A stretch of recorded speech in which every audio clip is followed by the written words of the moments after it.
जय श्री राम। आप सभी सनातनी मित्र बंधुओं को ओम नमः शिवाय ज्योतिष केंद्र पटौदी की तरफ से सादर जय श्री राम। आज 29 दिसंबर है। जिनका जन्म 29 तारीख को हुआ है तो 2 और 9 इनका योग बनता है 11। अब 1 और 1 इनको हम जोड़ेंगे तो इनका मूलांक बनेगा 2। 2 के जो स्वामी हैं चंद्रदेव हैं। अगर आपकी कुंडली में चंद्रमा खराब है, चंद्रमा नीचे हैं, छठे 8वें 12वें भाव में है, आप ग्रहों से युक्त हैं, आप ग्रहों से दृष्ट हैं, राहु केतु से युक्त हैं, या किसी भी प्रकार से चंद्रमा की महादशा में आप ग्रहों की अंतर्दशा चल रही है, इसके लिए आप भगवान शिव की साधना करें। क्योंकि चंद्र ग्रह को भगवान शिव स्वयं अपने मस्तक पर धारण करते हैं।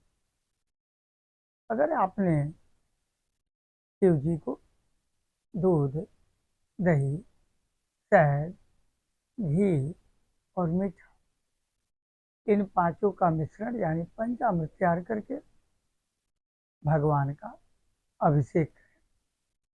पंचाक्षरी मंत्र का जप करें। अर्थात पंचाक्षरी कहते हैं नमः शिवाय। इतना जो मंत्र है ये पंचाक्षरी कहलाता है।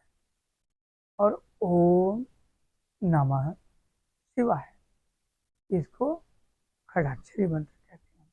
तो आप ओम लगा करके जप किया करें। कारण कि ओम से मंत्र की जो पूर्णता है, जो प्रभाव है, वो बढ़ जाता है। और वैसे भी गृहस्थ व्यक्ति को किसी भी मंत्र का जप करते समय ओम का प्रयोग अवश्य करना चाहिए। श्रीमद् भगवद गीता में भगवान श्री कृष्ण ने ओम के विषय में बहुत विस्तृत तरीके से अर्जुन का मार्गदर्शन किया है।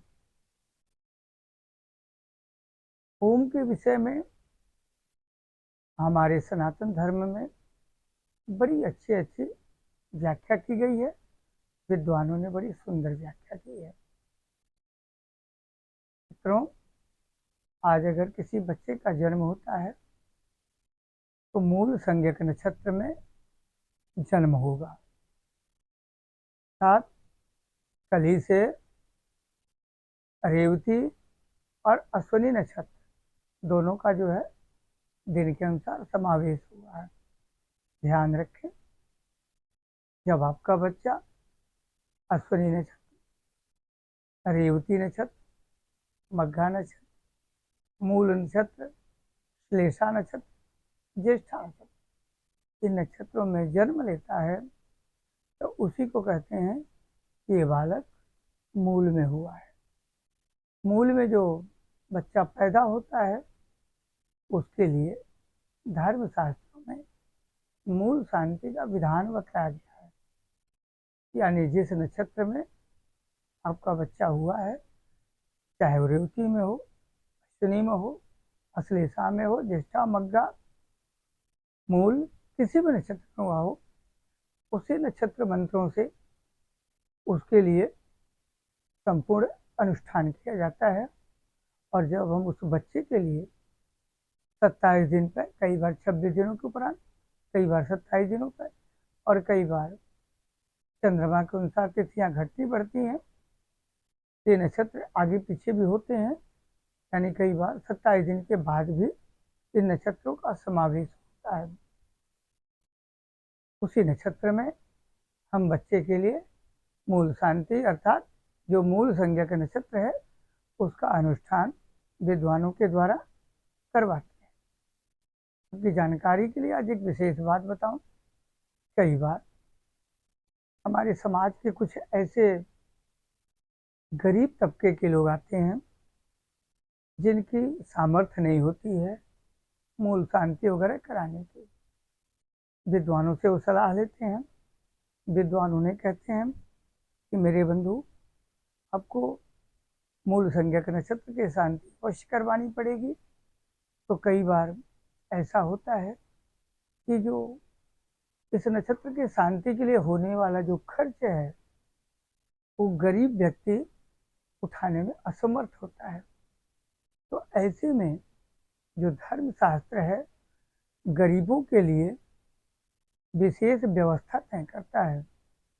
हम और आप कोई भी छोटी हल्की बात कर देते हैं कि ब्राह्मणों ने, विद्वानों ने अपने फायदे के लिए इस समाज को बताया, लेकिन नहीं, समाज को ये भी बात बताई गई कि अगर आपका बच्चा इन नक्षत्रों में हुआ और आपकी सामर्थ्य नहीं है तो आप विद्वानों से पूछें, लेकिन ये ध्यान रहे कि आप श्रद्धापूर्वक पूछें, कटाक्ष करते हुए ना पूछें, क्योंकि मूल का जो निवास है कभी स्वर्ग में होता है, कभी पाताल में होता है और कभी मृत्युलोक में होता है। अगर स्वर्ग का मूल होगा तो आपके बच्चे को संकट उत्पन्न नहीं होगा, पाताल का होगा तो भी ऐसा नहीं होगा, लेकिन मृत्युलोक मृत्युलोक का होगा, माफ कीजिएगा, मृत्युलोक का अगर होगा तो स्थितियां विकट होती हैं।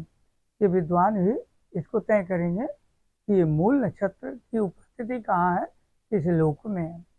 अगर आपका भी बच्चा मूल नक्षत्र में हुआ है तो उस जन्म तारीख के अनुसार आप जान सकते हैं कि जब आपका बच्चा हुआ तो मूल नक्षत्र स्वर्ग में था, पाताल में था या मृत्युलोक में था। और कुंडली के अंदर भी कहा गया है कि चर स्थिर द्वि स्वभाव, इसके आधार पर भी तय होता है कि मूल का वास्तव जो स्वभाव था वो कहाँ था। अगर दोनों तरफ से लग्न के अनुसार और चंद्रमा के अनुसार यानी पृथ्वी पर ही है तो दिक्कतें होती हैं, लेकिन आप विद्वानों का संपूर्ण सम्मान करें और इस विषय को निवेदन पूर्वक जानने का प्रयास करें। धर्मशास्त्र आपके लिए अच्छी व्यवस्था करता है। अगर आप खर्च उठाने में असमर्थ हैं तो आप डरे नहीं, आए। ओम नमः शिवाय ज्योतिष केंद्र, पटौदी, नरेड़ा रोड। नीचे दिए गए जो हमारे नंबर हैं उन पर संपर्क करें। 98 12 11 12 87 और जन्मपत्री के माध्यम से आप अपने बच्चे के विषय में जो प्रेडिक्शन है, फलादेश है, नक्षत्रों की जानकारी है वो प्राप्त करें। आज का समय आपके लिए इतना ही।